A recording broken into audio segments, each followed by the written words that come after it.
Hello and welcome to the United Stand.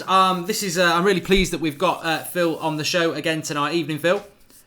How's it going, mate? It's good. It's good. We're going to start off straight away because you've been on the show before. You need to follow Phil on Twitter anyway @Malakians, which we'll cover a little bit later. But obviously, everybody will know on Friday night. I mean, the 24 hours we had from Friday night to the Newcastle result was just ridiculous, and we'll get into the wider things about that. But on Friday night, there was a journalist in the Daily Mirror who put out that Mourinho might be sacked regardless of the result over the weekend, and a lot of people clinged on to that. But the tweet I've put up below, Phil, there was the one that really, for me, took it to the next level, where I was like, "Well, there's something to this." And just if people can't read it, it was from Phil on Friday night, and he said, "With regards to Mourinho, I've been told he has let it be known that he wants out and would welcome a payoff at this point." Now, the Daily Mirror was saying he's going to be sacked at some point, but that is obviously slightly different to that. I mean, Phil, I know you're not going to expose sources or anything like that, but what's your understanding of the situation when you've told that and the current situation at Manchester United? Because I know people want to know that. Well, with regards to David McDonald at the Daily Mirror, I don't know who he got it from, to be honest. But it wasn't too dissimilar to stuff that's been thrown about at the football club for really quite a while. I spoke to someone at United last week who would know about these types of things, and had said that Mourinho had offered his resignation to United. If he was given his payoff, he'd happily go quietly. There's a concern at United, especially, and it'll be amplified with what has been seen this weekend with some of the chants at United, that Mourinho, of course, was the only one with any experience in doing this, but who Mourinho was going to expose on the way out. So, look, I don't know what David McDonald who his source is, but I know that he didn't make that up. And I know that he was given that from someone who was relatively senior at the club. Things change. I don't know if they'll sack him or not this week or next. I can tell you he's on very, very thin ice, and United have a serious problem. I don't think that this is going to get solved. I think it's just a matter of time before he does get sacked. And because it's an unsalvageable situation, regardless of what happened Saturday against Newcastle, the last 20 minutes. We've seen what De Gea today, the Pogba situation. It's untenable. But Woodward also was trying to protect his job. It's not just Mourinho's job on the line; it's his too. And so I spoke to an individual who works at United, who I know quite well, and he's been there for a long time. Told me that he's never seen the mood so bad inside United as what he's seen it now. The players don't want to play for Mourinho. It is interesting, Phil. There's a few things I want to ask you, and I'll come back to that and the De Gea thing as well. But you know what? On Friday night, I think we'd done our 8 o'clock show. I'd been and watched the film, came downstairs normally just to tidy a few things up, and I saw the stuff there, and I was like, this is the normal nonsense. And then I saw your tweet, I saw the people responding to the Daily Mirror stuff and your tweet, and I was like, we've got to do a show on this. We've got to speak about it. I went to bed on Friday night, and I was like, you know what? I like Mourinho. I do like Mourinho. I respect Mourinho, but I have felt for the last couple of weeks that it needs a change. And I went to bed admittedly quite excited, woke up Saturday morning and Sky are saying it's not going to happen, and then we realise it's not going to happen. I mean, Gary Neville obviously went mad as well. From your point of view, what do you, I mean, David McDonald was saying that it's going to happen regardless of the result. Even I thought, even if we win, how can that really happen? But what do you think, in your opinion, changed it over that 12-hour period? Well, it may not have changed. It might still happen. I mean, but look, here's one of the, and this is the first time I've seen this. Maybe journalists have been doing this longer than me would be able to tell you better. But Mourinho, there was a story that was was leaked by his side of the camp. Let's just say earlier, towards the start of the season, and it was given to a journalist. And he printed that story. Mourinho then denied the story in a press conference. And it caused a huge problem because that information was not only given, but it was paid for. And it was deliberately leaked by Mourinho's team. He went on to deny it. And so, and of course, the individual always ended up being attacked over that particular story. And so, guess who you're on about as well. So I can imagine some people do as well. You can put the dots together and figure out who it was, right? But I know for a fact that was leaked from Mourinho's people. They've been doing this a lot. And in fact, I mean, amazed at how brazen they've been, because anybody can see that Mourinho's drawing battle lines between him and the board and making people aware that this is not his problem. This is the board's problem. And really, most United fans can see that this is a bigger problem than Mourinho. And he shouldn't be the only one taking responsibility for this.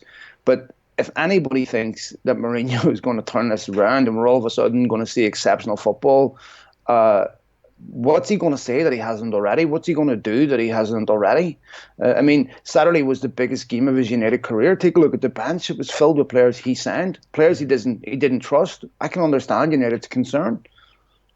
It is interesting, and you know, just quickly on the game as well. I mean, that second half, I must admit, I mean, Mutu scores that goal, or the Japanese guy, I think it's Mutu or Moto, 3-0. I think that was it. I always felt we could get back into it, but I just felt that second half, and I think Mourinho's more or less admitted it himself, that was more like the players playing for the fans and getting a result. I think, you know, in some ways, it's the worst possible game for Mourinho against Chelsea, because I don't think we're going to get any momentum from that. I mean, we've got a terrible record there. I would imagine he will go back to the style of football that's caused him problems. But you mentioned that the players don't appear to be playing for him. Do you not see anything in that Newcastle result that maybe no, you don't? I've read so much nonsense on it that all of a sudden the players at 70 minutes started to care about the fans themselves. What happened to the other 70 minutes? They didn't care when they started the game. I mean, it's just nonsense. I just think you can beat Newcastle being appalling, because they're worse. I mean, look, the first goal came from a free kick. Matter, because United don't create anything. So inevitably, you're relying on a piece of individual magic. Then you had Martial. It's ridiculous to assume that these players all of a sudden started to care about the fans and themselves. It would have been nice if they'd have done that at the start of the season. Are they going to pick and choose their games when they're going to care? Imagine if that even was the case.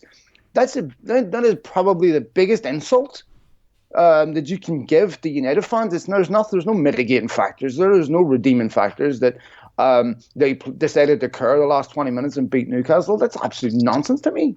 I mean, they won the game. They scored. The goals changed games. They got a bit of confidence, a bit of momentum, and they won the game. But it wasn't because they all of a sudden started to care. I mean, and even if that was the case, that would be wouldn't be an admission that would endear them to anybody. I mean, could you please care 7 days a week? Yeah, definitely. I mean, let's take it up a gear. I mean, obviously, Gary Neville was very, very... it didn't come to pass. I think Gary Neville thought it was going to come to pass, because I don't think he would have gone in so big on the club if he knew it wasn't going to happen. And a lot of people going in on the board, fans at the ground going in on the board. I mean, where do you sit on the bigger picture of Manchester United at the moment in relation to the future? Do you think... would you like Mourinho to stay? Do you think he will stay? Do you think they'll bring in? Who do you think they'll bring in to replace? And the playing squad is something we mentioned last time, and I think, you know, I would agree. I like Anthony Martial, but you've got to ask questions about where he was for 70 minutes before that as well. Look, you can tell a lot about a company and their objectives by what they do well. The only thing you need to do well today is generate revenue. The rest is a mess. And so when you look at... there's no morals. They're over in Saudi Arabia doing deals in Saudi Arabia. Saudi Arabia? I mean, I'm sorry. They would prostitute the brand to absolutely anybody. And so if you've got cash, you'll do. So I think when you look at everything related to the football side, it's a disaster. They talk about sacking Mourinho, but hiring a director of football and restructuring the whole football side of it. Well, you might want to do that first before you hire a manager. Because if you bring a manager in and you bring a director of football in and there's no cohesion between the two and they don't like each other, you've killed the manager right away. Maybe you want to bring a director of football in first and let him manager in, because there has to be a relationship between the two of them. Do you trust Woodward to make football decisions? I don't. No. He knows nothing about football. He's a finance man. Nobody making football decisions at Man United have any experience in football. So you get what you get, what you see on the field at the weekend, a mishmash of garbage. I mean, there's no strategy. It's rudderless. It's going from all over the place. And, you know, I can understand United's concern about Mourinho moaning over not getting a centre back. Take a look at the bench at the weekend. All his signings on the bench. I mean, Dalot, what happened to him? You were given 20 million for a right back. He played well in the League Cup. We haven't seen him again. I don't know. It is interesting. I mean, Stephen Featley says, if you became chairman of Manchester United, how would you change the club, its structure, manager and everything else that's wrong at the moment with Manchester United? Which sort of feeds in with what I was going to ask you, Phil, as well. I mean, look, I think there's a very good thing that we were talking about on the show last night about, I would, if Mourinho leaves, I probably would like a Zidane. I probably would. I'd give him a go. It would be a risk, but I'd give him a go. But I also said, what makes you think that this board that's already employed 3 defensive coaches, which are not Manchester United managers in my mind, that they're not going to go for Conte because he's free as well? What would you do if you were in charge? Would you stick with Mourinho and change the structure around him, or would you change structure, manager and players? Well, first of all, the board wouldn't even get the correlation between Conte and Mourinho. I mean, I guarantee you Mourinho was hired on the back of, he's a bit good, he's won trophies, he's what we need. Without any thought of, you know what, you've just had a coach in here who micromanages every detail. The players are fed up with, and basically brought in someone who's better at all the negativity than Van Gaal. And so when it comes to what would I do with United, you need to modernise the football club, first of all. The club's still stuck in an era of Ferguson, where a manager has complete control over recruitment. So I'm not saying Woodward should have say over recruitment. There has to be somebody that understands football.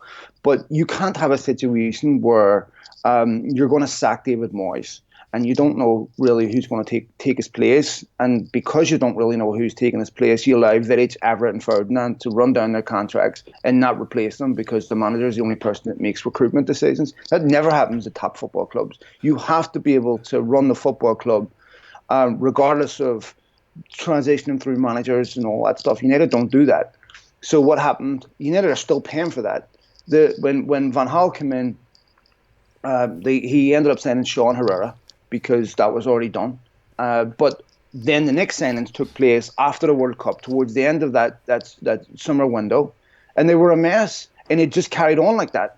And so with recruitment, that has to change. It has the hiring process has to change. They must properly invest in an academy, and actually prioritize football as being the arbiter of whether the club's doing well, not a balance sheet.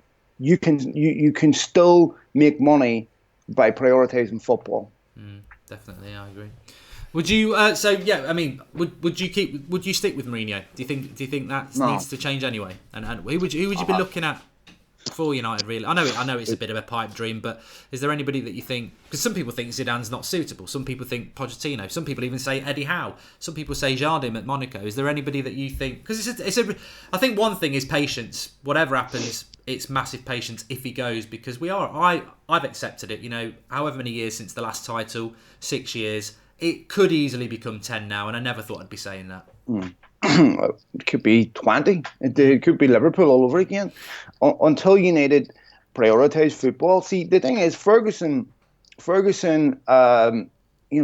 protected so many people. His genius bridged all the gaps that are now being exposed. Protected David Gill. David Gill's reputation's remained intact when it shouldn't have.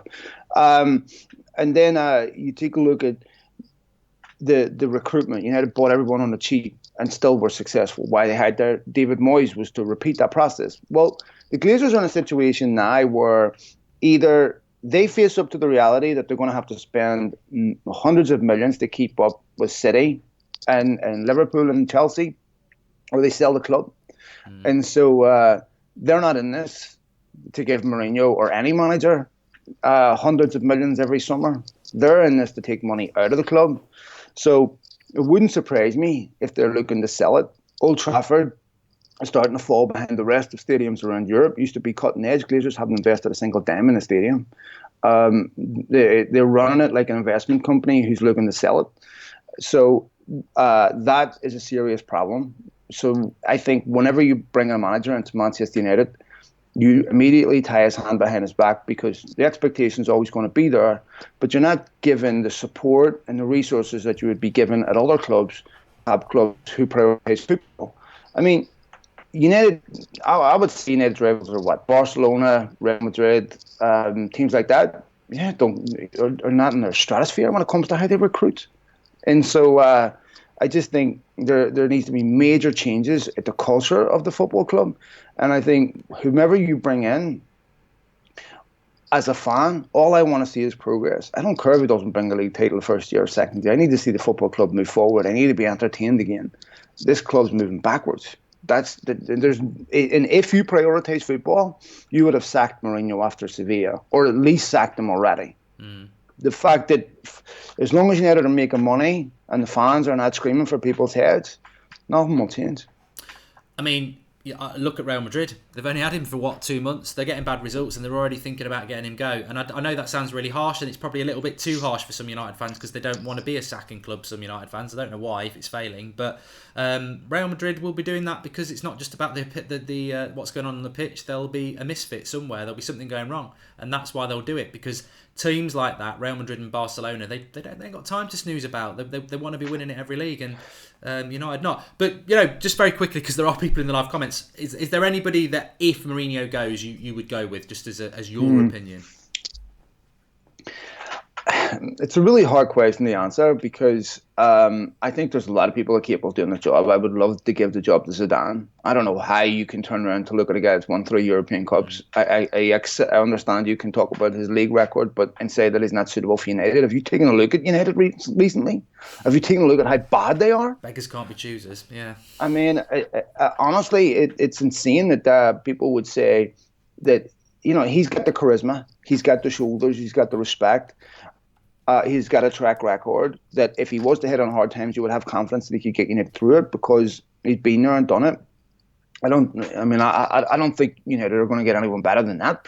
I don't trust United's board to be able to identify an exceptional young coach would have the attributes like a Julian Nagelsmann or something like that. You think that United's board's capable of identifying someone like that? Not in a million years. They wouldn't even know if it walked through the door. They don't know football. But they would never accept that level of ineptitude in the business side. They would never allow that. If you were on United's business side and you were managing that with the way Mourinho's managing the football side, you'd have been sacked long ago because that matters to them. That's a priority to them. Football, Yeah, this is interesting. This is just a lot of comments. Momentum Stock says Zidane doesn't want the Premier League low. I just think that's posturing from his agent. I think he's, Zidane's free. If Mourinho goes and you offer him the job, I reckon you'd get a different answer. Allegra at Juventus says Stephen Featley. I don't know. Zidane will be expensive, says Solon. And Nicky Butt till the end of the season, says Andrew Moscow. I just think whatever happens, it may well be Mourinho that stays. But if someone else does come in, we need to be patient. I mean, one thing that is hitting the press over here today, Phil, is about David De Gea. Now, for the last 6 months, I've been hearing he's going to sign a new contract. Today, that they're saying that it might be quite far away from him doing that. I mean, my reaction to that, very quickly, is don't blame him. Best goalkeeper in the world, 6 years without even a title challenge, and people are moaning that he might leave. I mean, obviously he can't go to Madrid now because that ship has sailed. But I've got to be honest, from a United fan, selfishly I want him to stay. But I mean, he's been more than loyal, and maybe just looking at the situation and saying what you're saying, it's a bit of a mess. Why should I waste my career here? The rest of my career here. David De Gea is born and raised in Madrid. Why would he care about loyalty to Manchester United? He's already given it. He owes the club nothing. And the fact that United have 10 players right now in the last year of their contract is a disgrace. It's Arsenal all over again. It's exactly the same culture of letting almost all the time when you negotiate a contract, you are. And see, this is why I think that the Glazers may be looking at selling. They're doing everything they can to keep costs down. And so when you're renegotiating these deals, they inevitably end up in pay increases. So United are delaying that as long as possible. And it's why they try to get sneaky by putting in these 1-year extension clauses so that they can let it run down to last year, activate the extension. But the problem is you don't account for a player's mentality in that. Players don't like that. because they know it's a cheap way of getting another year of a contract at a reduced rate. And then you want to sit down with him 6 months and say, okay, now let's talk. Well, that's what annoyed Fellaini, isn't it? You know, whatever people think about Fellaini, he said that publicly in April that, you know, it's the club's fault. And I know he ended up staying, but you're right, yeah. Look, we interviewed Franz Hope, who was David De Gea's coach years ago. Or we interviewed him a year ago. He was coach a few years ago under Van Gaal. And, you know, he was telling us about the time when De Gea almost went to Madrid. And De Gea said to him then that he cannot call himself the best goalkeeper in the world until he wins the European Cup. United aren't close to that. And this is why they have to be really, really careful with Mourinho, because De Gea won't be the last. And, you know, at some point, United have to convince top footballers that they're serious about winning trophies, not just serious about finishing top four, because top four is a commercial goal. It's not a football goal. It's only relevant if you're going to use it as a springboard to win a European Cup or invest or whatever. But if you're just going to use it as, oh, we finished top four because it generates revenue, that's a business goal. That's not football. And that doesn't satisfy footballers like David De Gea, who wants to win everything and has a right to be playing for the top teams in the world. United used to be that. Fans are going to have to fight for this club back, Mark. If they don't, then this club will be a business that happens to play football, because the Glazers don't care. They're sitting in Miami. They don't care. It's interesting. I was going to ask you about that because I saw some of your subsequent tweets and the things you were getting involved with over the weekend, and I've seen a lot of other people like this. Some fanzines that don't exist anymore saying the same sort of thing. And when you talk about, you know, the fans getting the club back, I mean, to be honest, what you're saying there about selling the club, the Glazers, I suppose, you know, we're probably if they have any intention of doing it, we're probably hitting the tip of that mountain with that in relation to the peak of the revenue they can make from the club before it starts dripping off, because they may not understand it, but the continued footballing failures will start to impact on the brand, and that will drop down. But what would you like to see when you talk about that, when it's from the fans? I mean, is it? We've seen the scarves of the past, the green and gold, people not turning up, things like that. Do you think that is the sort of thing that would be impactful on them, or do you think that the things that we saw on Saturday, where people were started chanting about the board and not the manager, what Gary Neville did on Friday night was very powerful? The only way Glazers will pay attention to anything is when their pocketbook gets hit. It's the only thing they pay attention to. People don't realise how close United came to being a Hicks and Gillette, where United almost went bankrupt. United were in exactly the same situation, only the Glazers refinanced just, I think it was 2010, which got them out of that mess. And all they're doing at the moment is paying interest. And United are being really crafty in what they're saying to investors about the net debt.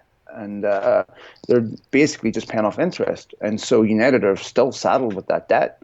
But until fans start boycotting games and voting with their wallet and saying, I'm not supporting this, and then nothing will change. Look, it's not going to hurt them that much financially in terms of gate receipts, but what it will hurt them is optics. And one of the things United leverage with sponsors is fan equity, the relationship with the fans. If you sponsor this football club, these people will buy your product. If you don't have that, people don't sponsor you. So if the optics of not having full stadiums at Old Trafford is horrendous for the Glazers. They trade on that. You can't turn around in a business meeting and say we've 660 million fans, but we just can't fill our stadium. You know, it doesn't work that way. So fans are going to have to fight to get this football club back, because as of right now, the history of Best, Law, Charlton, European Cups, everything that was achieved before these people ever came is being prostituted and sold.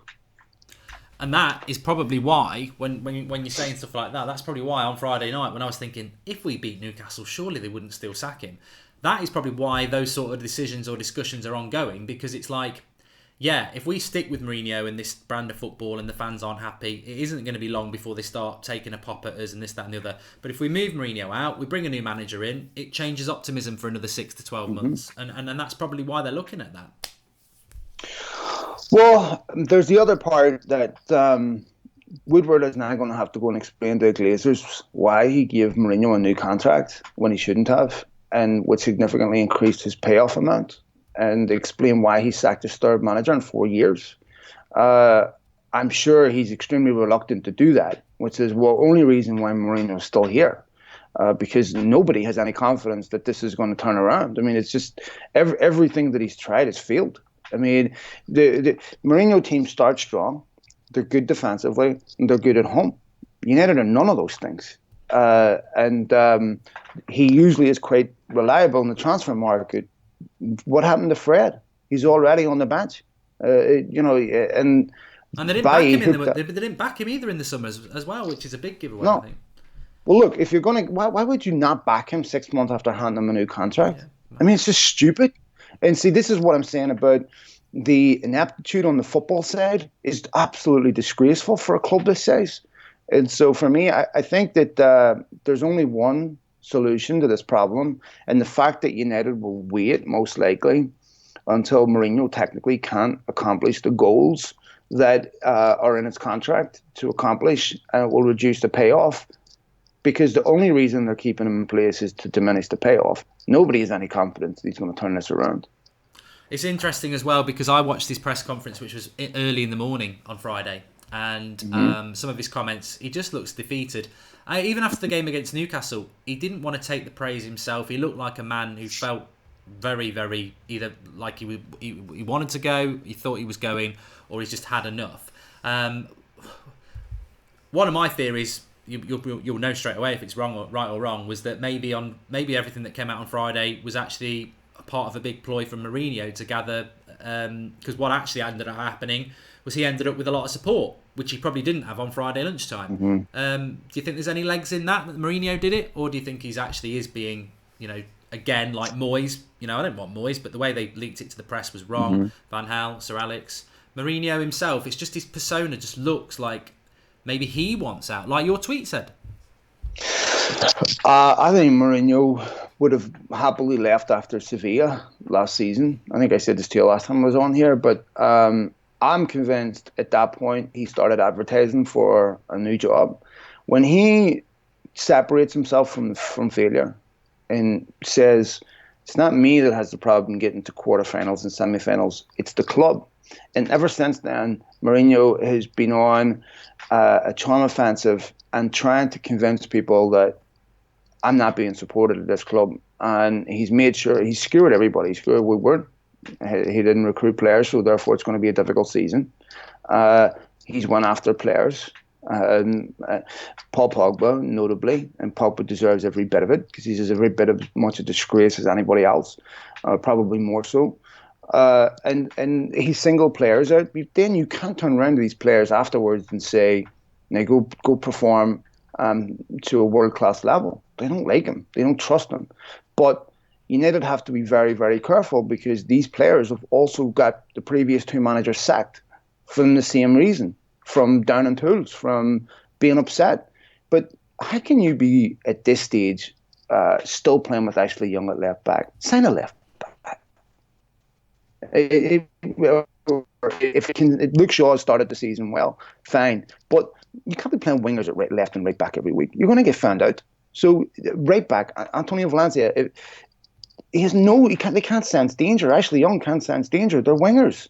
Well, he was at fault for both goals, wasn't he? Ashley of course, Young because but it's not his fault, really. He'd been Ander Herrera at centre back was a mess. McTominay at centre back, a mess. And if it's to be believed, and Mourinho's done this before with Shevchenko, where he picks teams to make a point. This is Manchester United. You're picking football teams to make a point. You know what? When you talk about respecting fans, the first thing you can do about respecting fans is to pick your strongest team. Not to pick a team to reflect your ego. To pick the strongest team to win for the people paying in every week. And he doesn't do that. I would sack him for that alone, but United won't. No, I mean, I must admit, the West Ham game for me was just, like Paul Scholes said, I was surprised he survived the weekend when you've got Scott McTominay.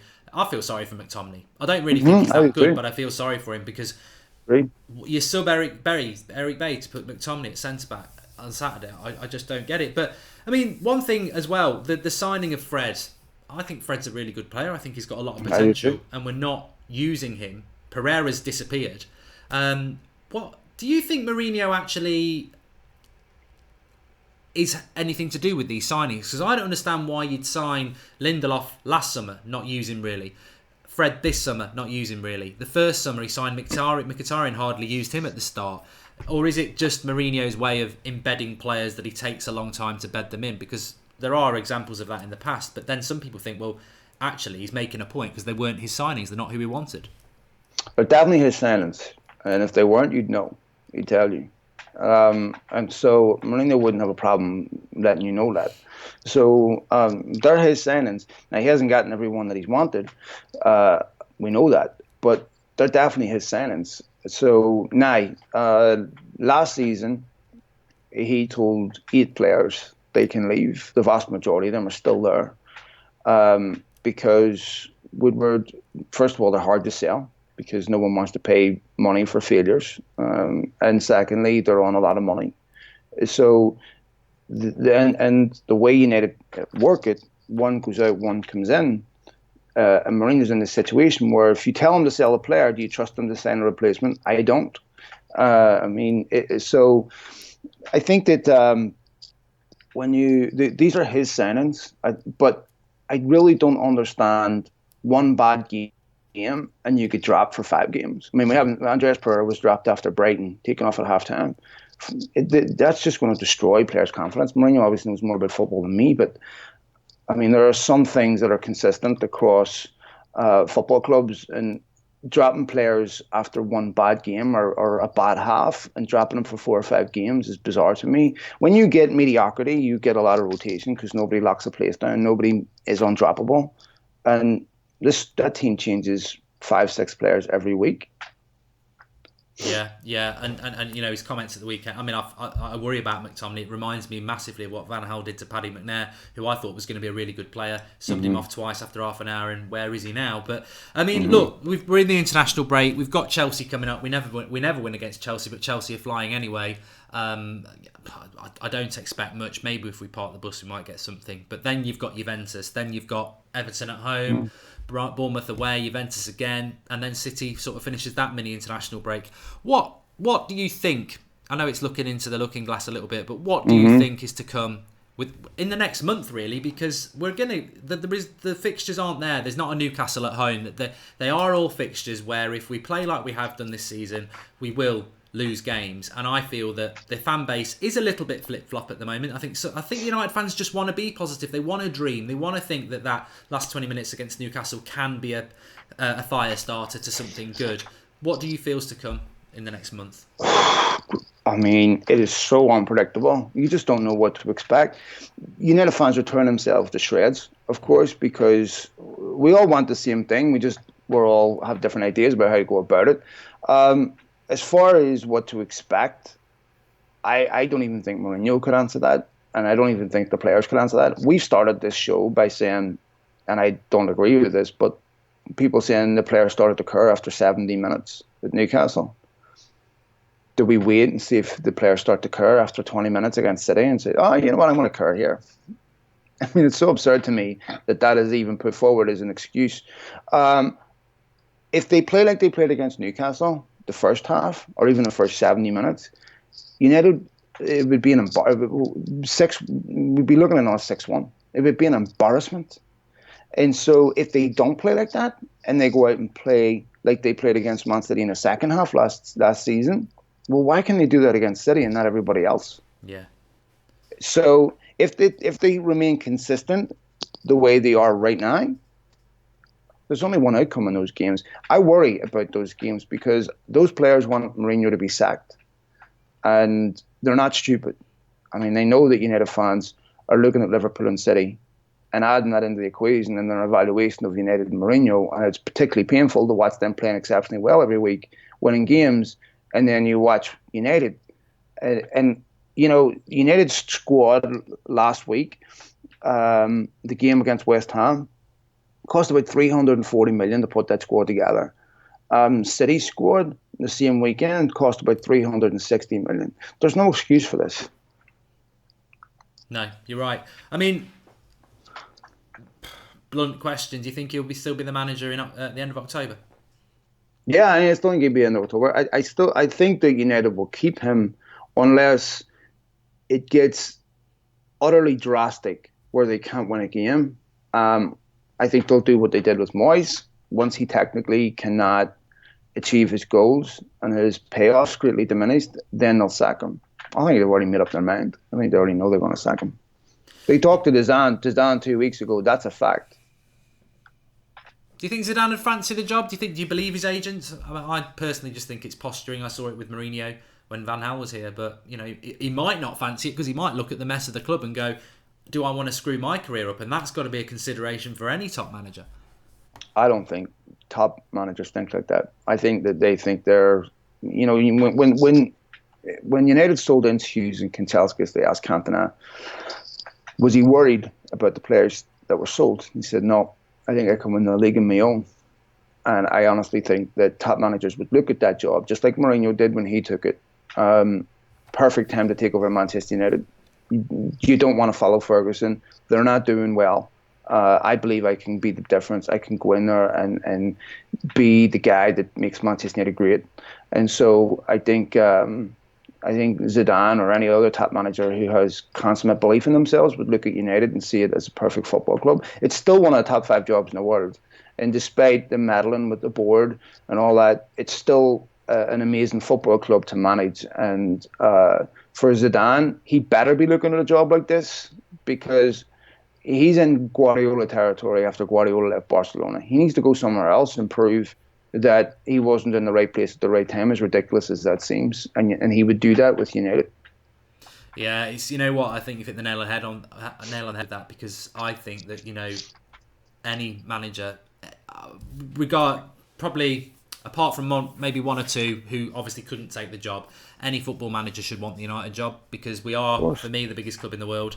And it's like when you're doing Football Manager or FIFA, isn't it? You want a challenge, but there's no better job. There's no better job. We had a manager, the greatest sports manager there's ever been, who made us absolutely amazing over 2.5 decades, and we are on the floor. What a chance to have that on your CV. That's why, like you say, that's why Mourinho took it. It's a brilliant job. I mean, there's going to be challenges, but if you win a title with United, you're the man who rescued United. It's not quite what Sir Alex did after over 20 years without a title, but it is a fantastic job, and I would hope that who we went for would get it. But as you said, it's dependent on this board and whether they've got the acumen to do that. But Zidane's there, isn't it? Well, you don't even need that for Zidane. You just need to have basic common sense. I mean, you need intelligence and nous to hire young managers, and there's no way United are going to give the job to Nicky Butt or anybody like that, because the Glazers are not going to risk their football club deteriorating further. It's worth too much to them to take those types of risks. Businessmen don't take those types of risks. They will hire somebody with a track record that they're confident can deliver on United's commercial goals of making sure they finish in the top 4. I mean, with the Adidas deal, not this year, but next year, if United miss out in the Champions League 2 years in a row, they get punished financially. Costing out in that top 4 is just too great. I don't think they particularly care about winning titles and all that, but they care about revenue. And so they're just not going to give that job to somebody and take that risk like a Nicky Butt. Yeah, we spoke about that before, didn't we, about the difference between first and second place. To us, it's massive. To the Glazers, actually, the money they'd need to spend to get that isn't quantitative to what the difference is in the actual prize money. Yeah, you get a trophy, the fans are happier, but that's the sort of owners we've got. Jose Tutu says Jose had better players at Madrid than Zidane did. Look, I think Zidane hardly spent any money when he won 3 Champions Leagues in a row. He did inherit a lot of good players, but they had the one thing that Zidane does bring, if you look at his pedigree, is respect and unity, and that for me is more important than tactics, and he proved that over 3 years. But anyone's going to be a risk. I thought Mourinho would be a success. I often wonder if we actually got, when he goes, did we actually really get the proper Mourinho, Phil, or do you think we did and he's just declined? Well, we didn't get the Mourinho. This would be the first time he hasn't won a league title at a football club since Porto. So we didn't get the Mourinho that makes him worth putting up with. With Mourinho, he's only worth putting up with if he brings you success. If he's not bringing you success, it's hard to understand why you would want him at your football club, because he's so toxic. With Zidane, if Zidane comes into United and a year from now Ashley Young or whatever, and players are down in tools, it's kind of hard to justify it. And so I think he's someone like that is perfect for United. It would do, it would be great for Woodward in terms of the commercial boost, but also they can't miss out on another opportunity to get Guardiola. They could have had Guardiola when Ferguson was leaving. Ferguson, he offered himself to United, and United said no. They wanted Moyes. They can't miss out on that opportunity again, and I think that opportunity is presenting itself, and they can't take that risk. They have to look at Liverpool. They have to look at City, and be honest and say that both of them are ahead of United right now, and United fans want to watch that type of football. And it's compounded as well, isn't it, by the fact that, Liverpool and Man City are streets ahead of us at the moment. I hate to say that, but you've then got, Spurs I think are very consistent. A lot of United fans like Pochettino.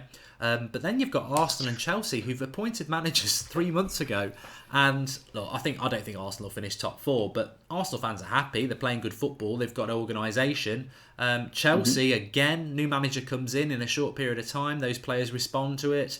We're going to see how good they are in a couple of weeks. And that again, I don't actually think that is a stick to hit Mourinho with. I mean, we all know Mourinho's faults, but I think that's actually an indication of how lacking in football knowledge the board is, because it goes hand in hand, and you said it yourself. Whatever you think about Mourinho, there's no excuse to give him a new contract in January and then not back him in the summer. I think if the Glazers knew anything about football, they'd want Pochettino. He would fit their model perfectly. Someone who is happy to coach players, didn't get any signings this summer, be right up their street. But they don't know anything about football. I don't want Pochettino. I think to get the Man United job, you have to be successful at some level. And he hasn't won any trophies yet. So that's a concern.